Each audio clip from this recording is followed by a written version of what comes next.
Welcome back to News Geelong on this Wednesday evening, and it's great to have our teleprompter extraordinaire, Mr Brian Coughlin, who'll be turning 50 in the next week or so. Special celebrations coming up. Yes, he's on the machine tonight. At a recent national convention held in Mildura, Leopold Lion Bob Gilchrist was appointed as Lion Club's International National Council Chairman. Dedicated to raising funds and providing humanitarian aid throughout the world, Lions International's motto is "We Serve," as Eliza Houghton reports. I'm down here at the Lions Club of Leopold, where Bob Gilchrist has just been newly appointed the National Chairman for Lions Club International. I joined the Lions Club in '94 here at Leopold, and I've had 16 years. I had 2 years as president. I've had the treasurer, secretary twice, and been involved in most of the portfolios. So it's been quite a treat. And so what types of things do you guys do here at the Leopold Lions Club?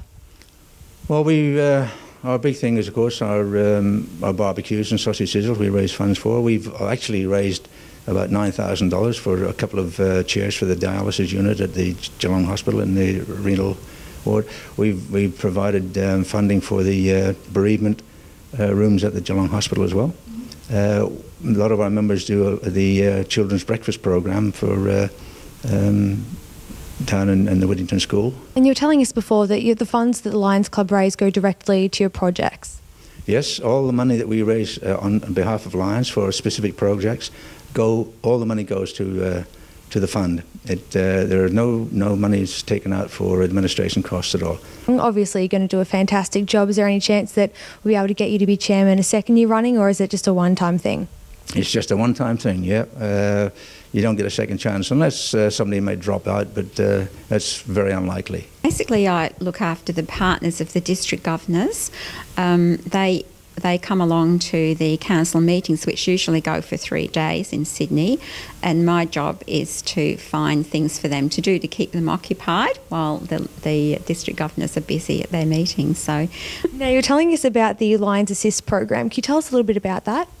Yes, well, Leopold and many other clubs have a Lions Assist program. It's mainly for the elderly or infirmed, people with a disability, or anyone who's struggling to do simple jobs, just little jobs like changing light globes or putting in a new battery for the smoke detectors. They have a fridge magnet with a number on, and they ring the telephone number, and then the Lions will organise a member of the club to come out and do the little job for them.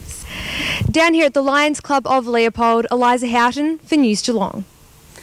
Thank you, Eliza, and congratulations to Bob Gilchrist, good friend of mine. Enjoy your year in the Lions chair, Bob. The Geelong Golf Club is now a defunct golf club in North Geelong after running into financial difficulties in 2001. A privately owned company, Links Group, purchased the property covering 59 hectares with the aim of building 200 residential homes and a new 9-hole golf course. The City of Greater Geelong denied planning permission for the scheme in July 2004, and now the wrangle still continues, as Andrea Cozza reports. Residents and councillors of the City of Greater Geelong met at the Geelong West Town Hall to discuss the future of the Geelong Golf Club site. Councillor Eddie Contel, could you please tell us about the purpose of tonight's meeting? Sure. Look, since 2006, when Council adopted the first amendment plan for the former Geelong Golf Course, there's been very little public consultation in regard to what should occur on that site. Really, the residents are just not sure what's going on. They wake up every day with media reports of a new idea. So we thought it was just for the 3 councillors that live in the wards that surround the golf course, being the Cowie ward, the Brownbill ward and the Kildare ward, to take it upon ourselves to have a meeting like this to give the residents and the community the opportunity to put their views forward, put their grievances forward, and then so that we can then take the view of the meeting to council for future deliberations.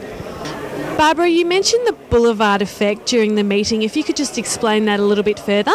Happy to do that. Geelong has very many entrances into the city, and for years and years and years, the residents have talked about having a really attractive entry into the city. So we're talking about all the major roads. Ballarat Road currently is the only major entrance into the city that is not lined by big box development. If you come in from the top of the Morongo Hill off the Ring Road, it is the most beautiful sight because you've got the Cryo Bay in front of you, but looking straight down the Ballarat Road, right down past Grace McKellar, right through to Cryo Bay, there aren't any big box developments. It's a really major, I think a major attraction is to ensure that Woolworths don't go building big box developments. Nobody else is. We don't need it. I live near the proposed Woolworths development. We live in the back of Park Court. Park Court is now going to be overlooking the loading bay and also the compactor, which concerns the residents in that area greatly. Our major concern is the fact that we're going to lose an enormous piece of green space. The green space represents a large proportion of open space within the Geelong North area, and it needs to be preserved not only for us but for future generations. My concerns are this, that I believe that we were sold a pup in the way that this whole deal has been done. I don't believe anything that they said they were going to do, they're going to do, and it's continuing on with the owners trying to negate the 173 agreement, which had certain conditions of which they were required to adhere to. And I just don't believe that we're dealing with people that can be trusted or should be involved in one of our prime pieces of land in Geelong. Thank you very much, Andrea, and yet another subject we'll keep you updated on as it continues to develop. Johnston Park on Geelong's western edge is a favourite haven for shoppers and workers in our great city. The Central Park area is surrounded by a series of important civic buildings, including City Hall, Geelong Gallery, the Peace Memorial and our Geelong Regional Library, as Colin Mockett reports. My name's Colin Mockett, and when I'm not doing this sort of thing, I'm conducting tours of Geelong.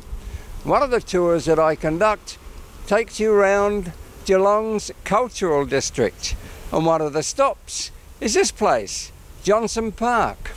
Johnston Park was laid out and designed by this fella, Howard Hitchcock. Howard Hitchcock was Mayor of Geelong for 5 years. He was also the richest man in Geelong, and he spent all of his money basically and his time on trying to improve Geelong. Now that bandstand in the middle of Johnston Park is dedicated to Howard Hitchcock's mother. It's a memorial to her. And the art gallery, well, that's dedicated to his father. And if you ever wondered why Johnston Park has got such a big dip in the middle, it's because it was meant originally to be a lake. Here's the original plans. Colin Mockett, Channel 31, News Geelong. Thank you very much, Colin. Another very interesting outcome regarding the history and heritage of our great city of Geelong. This is News Geelong on this Wednesday evening as we go to a break and return with sport and weather after this.